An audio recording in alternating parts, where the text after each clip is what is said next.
Chapter IV. The Sea Chest. I lost no time, of course, in telling my mother all that I knew, and perhaps should have told her long before, and we saw ourselves at once in a difficult and dangerous position.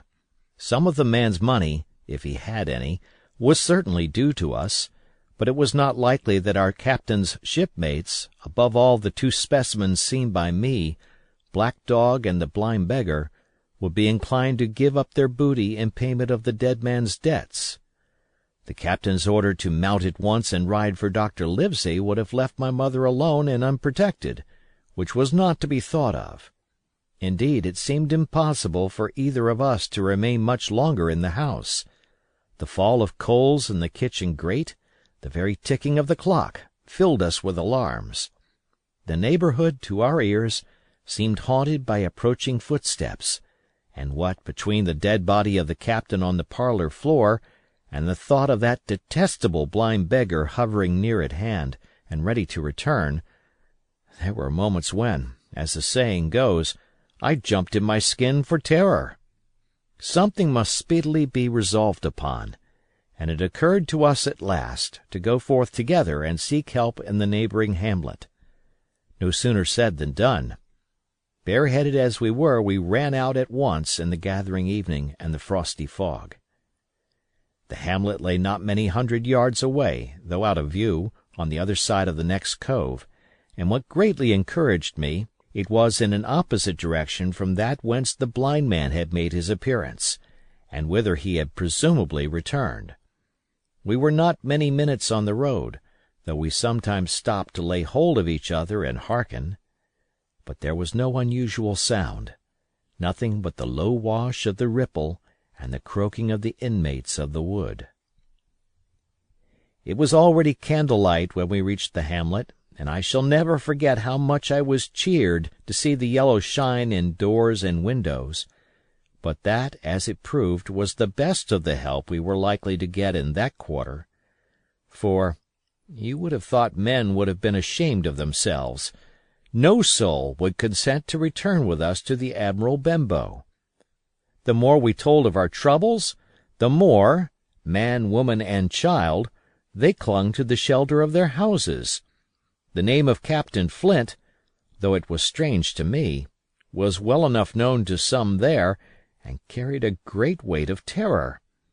Some of the men who had been to field work on the far side of the Admiral Benbow remembered, besides, to have seen several strangers on the road, and, taking them to be smugglers, to have bolted away, and one at least had seen a little lugger in what we called Kit's Hole. For that matter, any one who was a comrade of the captain's was enough to frighten them to death. And the short and the long of the matter was, that while we could get several who were willing enough to ride to Dr. Livesey's, which lay in another direction, not one would help us to defend the inn. They say cowardice is infectious, but then argument is, on the other hand, a great emboldener, and so when each had said his say, my mother made them a speech. She would not, she declared, lose money that belonged to her fatherless boy. "If none of the rest of you dare," she said, "Jim and I dare. Back we will go, the way we came, and small thanks to you, big hulking, chicken-hearted men. We'll have that chest open if we die for it. And I'll thank you for that bag, Mrs. Crossley, to bring back our lawful money in."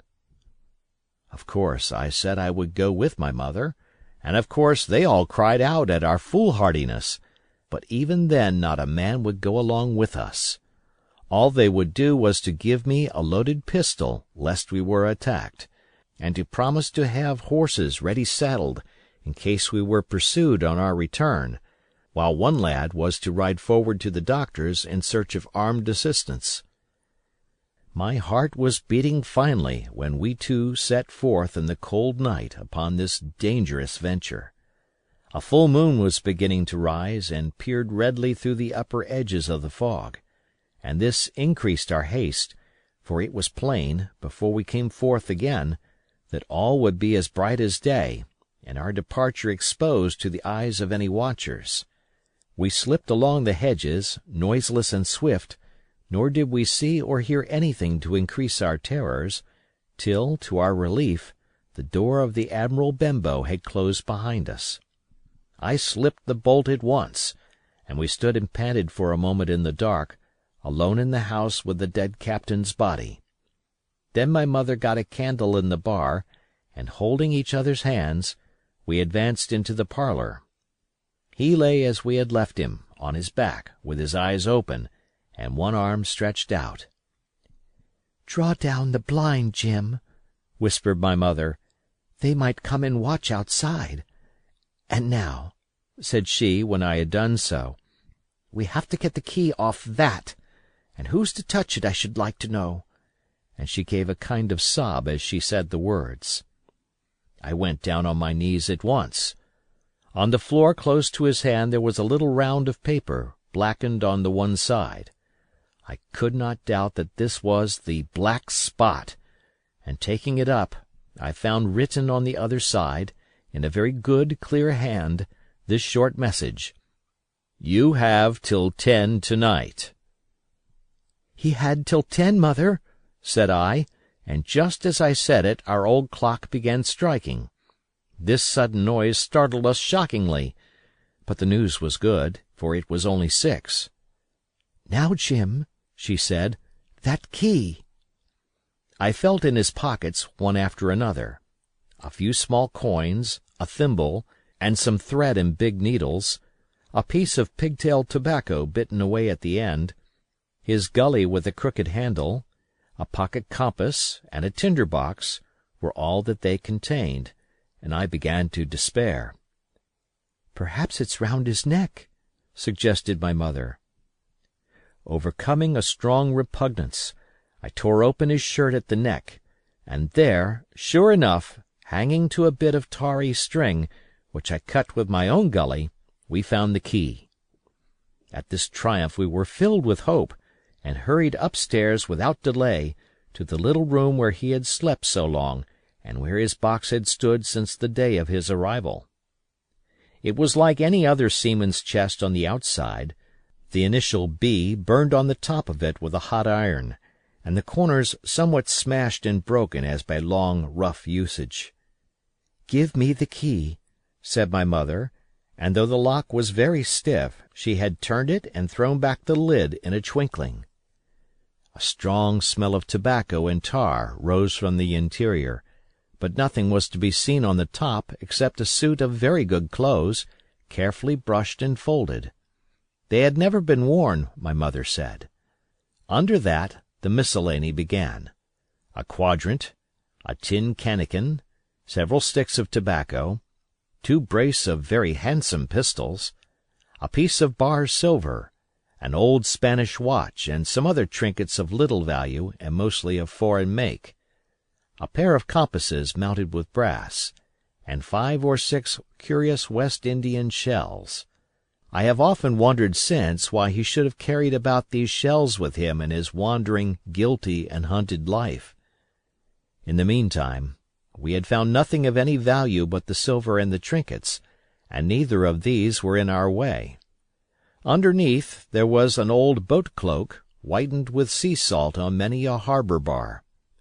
My mother pulled it up with impatience, and there lay before us, the last things in the chest, a bundle tied up in oilcloth and looking like papers, and a canvas bag that gave forth at a touch the jingle of gold. "I'll show these rogues that I'm an honest woman," said my mother. "I'll have my dues and not a farthing over. Hold Mrs. Crossley's bag." And she began to count over the amount of the captain's score from the sailor's bag into the one that I was holding. It was a long, difficult business, for the coins were of all countries and sizes, doubloons and louis d'or, and guineas and pieces of 8, and I know not what besides, all shaken together at random. The guineas, too, were about the scarcest, and it was with these only that my mother knew how to make her count.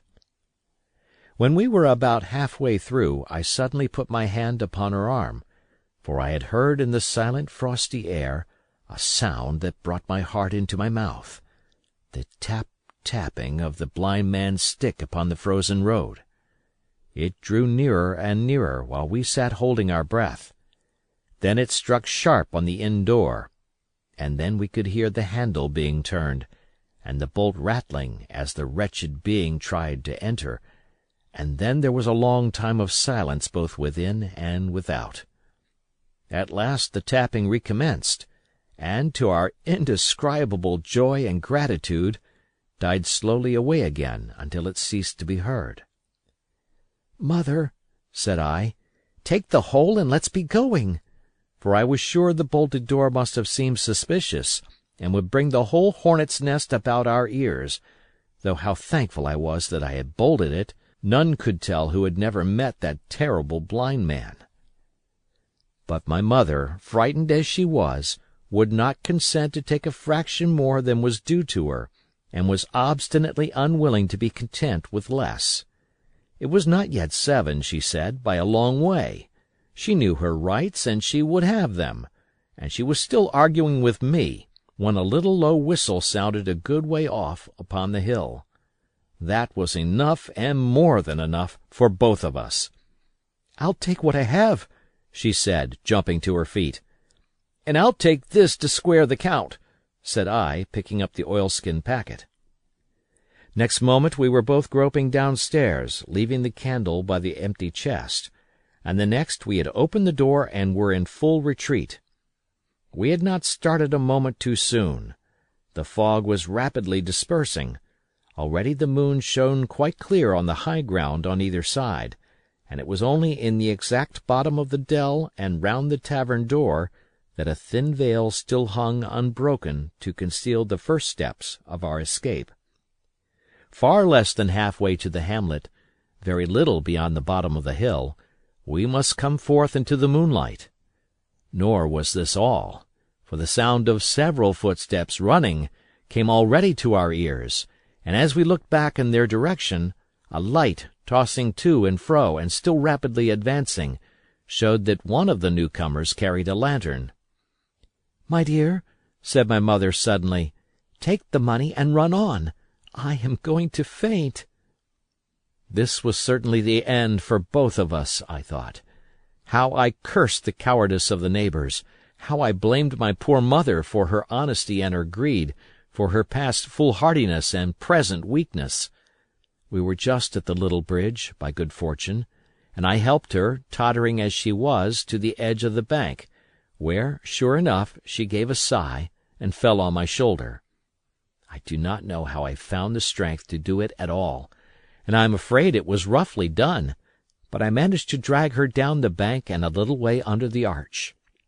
Farther I could not move her, for the bridge was too low to let me do more than crawl below it.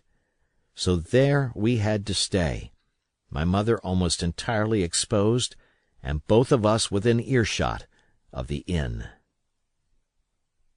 End of chapter.